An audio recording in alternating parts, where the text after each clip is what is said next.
What's up, New Jersey? Welcome back to another episode of the NJ1ST podcast. My name is Ryan McDonald. Make sure to subscribe to this YouTube channel, like the video, and leave a comment. It'll help with the algorithm, but also over on rumble.com/NJ1ST. It'll be the free speech platform going forward. Actually, this Monday, I'm going to put $500 in the Rumble stock. It's said that BlackRock and all of them are trying to short the Rumble stock. I think it's sitting at $4.85. A month ago, it was $6. All-time high was $14. But it's the Russell Brand thing that's actually happening. Just letting you know, I'm going to support that, put money on over there, and follow the NJ1ST podcast over on Rumble. This video is going to go into 2024 elections and, more importantly, the news media that's come out. It's like the Matrix attack. I'm going to explain what I mean on that in a little bit.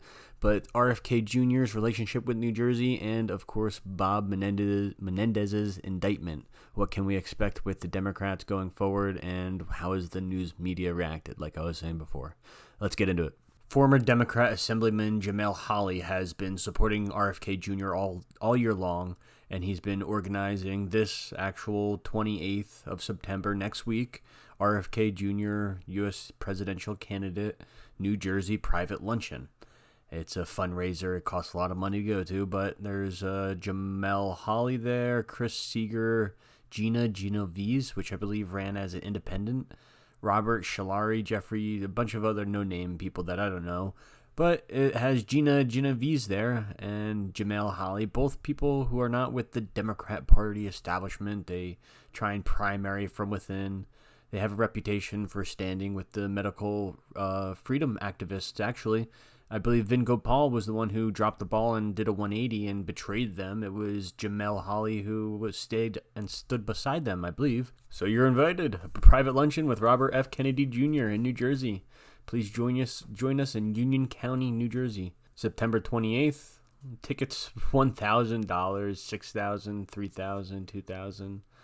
Business casual attire. He's coming to New Jersey, folks.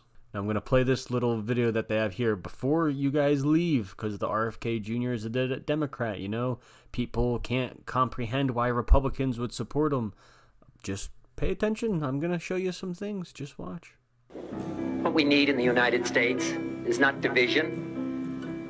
What we need in the United States is not hatred.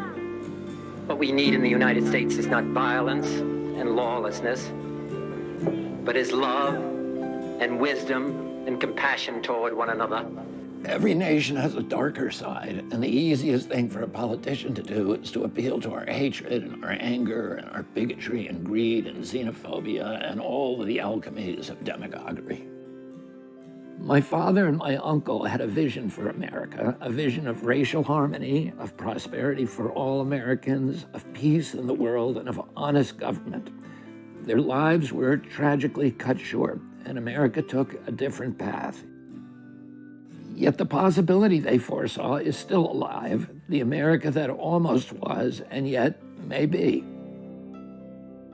I've been fighting corporate corruption my entire life, but I understand that today the problem is much larger than a few crooked individuals.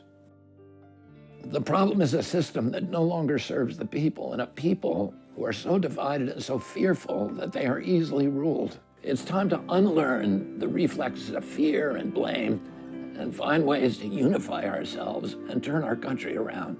I won't pretend to you that it will be easy, but I know what it will take. My father said it: love, wisdom, and compassion toward one another. And that's where we need to start. We will scale down the war machine and bring our resources home. We will rebuild our water systems, repair our roads, modernize our railroads, and clean up our environment. We will also clean up government and earn back the people's trust. We will end the secrecy, the censorship, and the surveillance. We will again be a fearless land of liberty. The cost of freedom is always high, but Americans have always paid it. We will face honestly the darker parts of our history, the genocide, the racism, not to shame or blame or punish, but to repair as best we can in a spirit of compassion and kindness toward all. I'm inviting all of you to join me to create an America that we can believe in and be proud of again. I'm Robert F. Kennedy Jr., and I'm running for President of the United States.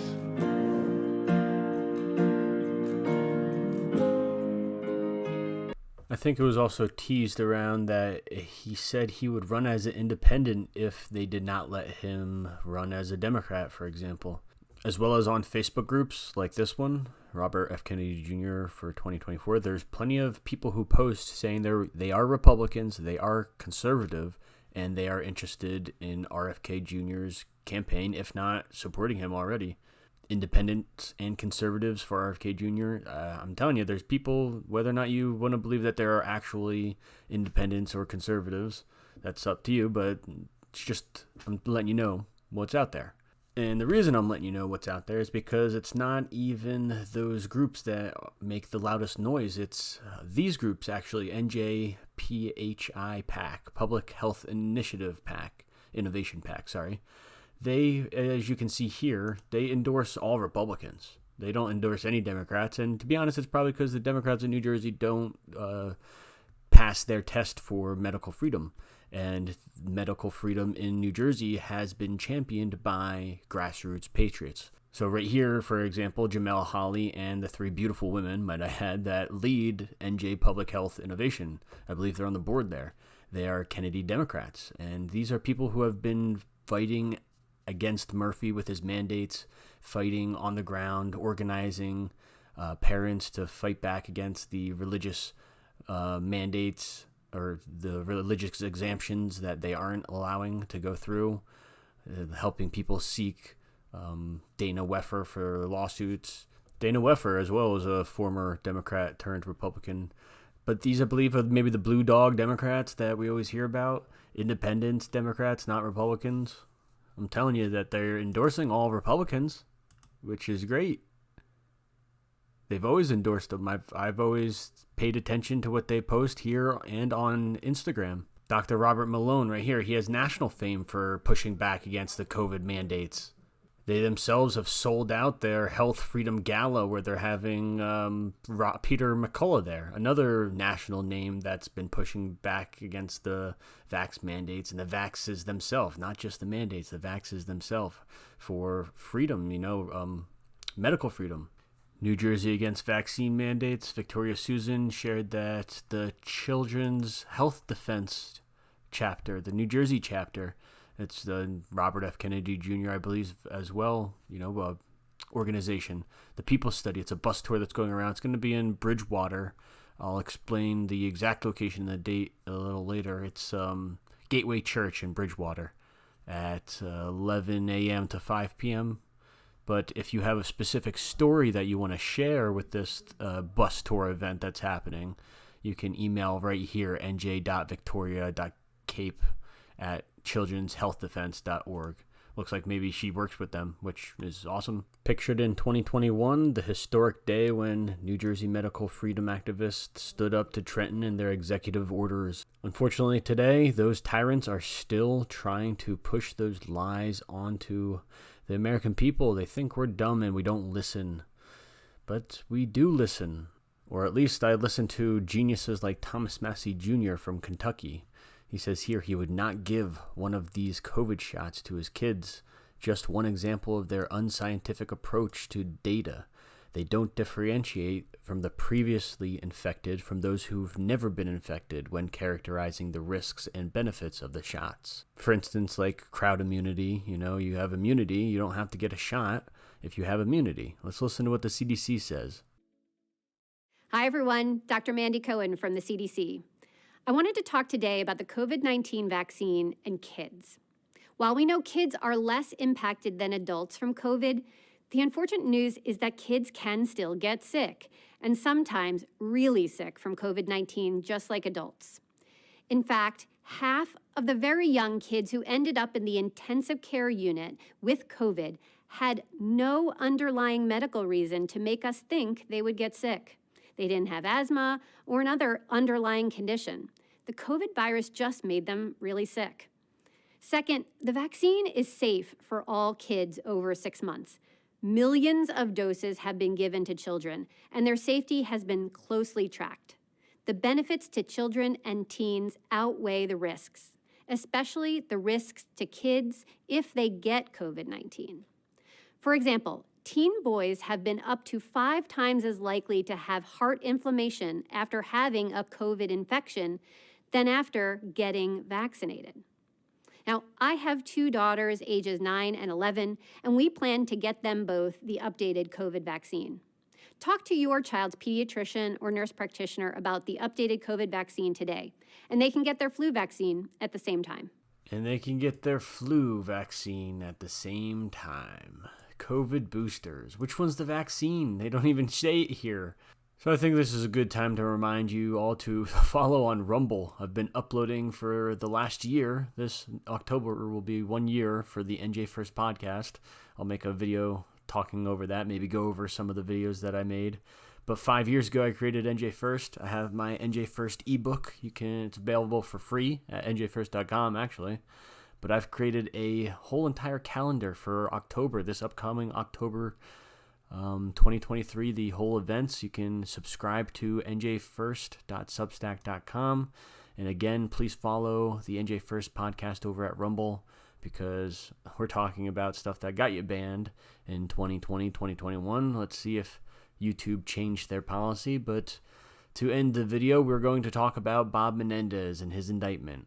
Basically, the entire New Jersey media and national media waited for the green light so they could push all of the pre-written articles they already had ready for that day, all so they could have a clandestine operation and a psyop, in a sense, with the media. And that's not conspiratorial, because it was definitely visual. You could easily see it with the naked eye.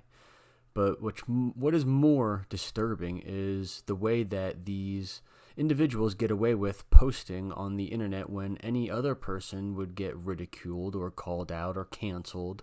And these people are put up on the highest pedestals, like Rider University gives these Micah Rasmussen passes to tweet away. Rep. Mikey Sherrill. I think Governor Murphy would love to appoint the state's first female United States Senator. What makes someone say that? What makes someone not take the merit of a woman's job, what she's done, her actions, and just go straight for the gender? What's the best political identity politics game? That's a snake of a person. That's a slime. Terrible. I got to work on my bad names for people. I got to learn on talking trash. But likewise with David Wildstein, these 2 New Jersey politicos. At least this guy's a delinquent. That's a nice name, He's a criminal in a sense with Bridgegate. A lot of people don't know who Wildstein is. But Bob Menendez has lost support from Bonnie Watson Coleman, the only black woman in New Jersey delegation. These people are obsessed with race, and they themselves are the first to point fingers at someone else when someone says anything about race, and they claim their own guilt. They cry with their own crocodile tears, and she actually says that she would like the charges of Senator Menendez are very concerning and deserve careful consideration when they are brought to court. Under our legal system, Senator Menendez maintains a presumption of innocence until proven guilty. I pray for the senator and hope that he will make the right decision, one that best interests the state and all New Jerseyans. And David Wildstein right away says Bob Menendez lost the support of Bonnie Watson Coleman. He's trying to craft his own narrative, get 461 views, engagement farm. I'm not mad that he's getting all these views. I'm mad that him and the entire New Jersey media did this as an operation, going against Bob Menendez over $500,000, I believe, on bribery charges. When were they going to say anything about him in the Dominican Republic with 16-year-olds in 2018? When were they going to say anything about the bribery charges with Joe Biden and Hunter and David Archer with Burisma and Ukraine? They're not. This was definitely a matrix operation in a sense. And it's very unfortunate that it's Joe Signorello who, shows a little bit of truth where he usually would play politician. I don't know the man. I'm just saying that because he's with the Democrats. But I'm old enough to remember when challenging Senator Menendez used to come with private investigators tailing you for days, constant bombardment of being told your political career is over. But now, just because he's indicted, it's the cool thing to do to get indicted now. Ever since Trump was indicted, candidates these days don't know how good they have it. So he's saying that, well, now anybody can challenge Bob Menendez. But before, if you did, God help you. If you ever raised your voice to Bob Menendez, the whole NJ media of David Wildstein and Rebovich Institute, Micah Rasmussen, would claim you're anti-Latino. You're against the Hispanic people. You go right to fucking race. I'm telling you, these slime balls. And Joe Signorello was the one who was challenging Senator Menendez in a primary, the correct way to do it. Just like I said that there was Jamel Holly and Gina Genovese, who are independents primary within the New Jersey Democrat establishment. Joe Signorello was going to do that to Bob Menendez, but he switched over to try and take CD7 Tom Kean Jr., not even saying he's going to primary Sue Altman, but to go straight for Tom Kean Jr. So it's unfortunate. He could have had his name in the news media. He could have rode the bandwagon. I'm telling you, I gotta work on my trash talk. But the most latest news would be that Andy Kim is announced that he's going to primary Democratic Senator Bob Menendez for U.S. Senate in New Jersey. And Bob Menendez said that he's not going to step down. Chuck Schumer said, don't step down, Bob. We're with you. Governor Murphy in New Jersey said, Bob, step down. All the other Democrats after 5 p.m. yesterday said, Bob, step down. So it looks like something's happening in New Jersey politics. It's all going to happen fast. And then on top of that, we even had Jeff Van Drew, who threw his hat in. He might run for 2024. This whole thing for 2024 is going to turn around and get wild. I know it is. So make sure you are following the NJ1ST podcast on YouTube, Rumble. Subscribe on X, formerly known as Twitter, at NJ1ST, at Ryan McDonald USA. Make sure check out NJ1ST.com and newly NJ1ST.substack.com. Got a lot of stuff going out there. Collab with me. Thanks for watching, guys.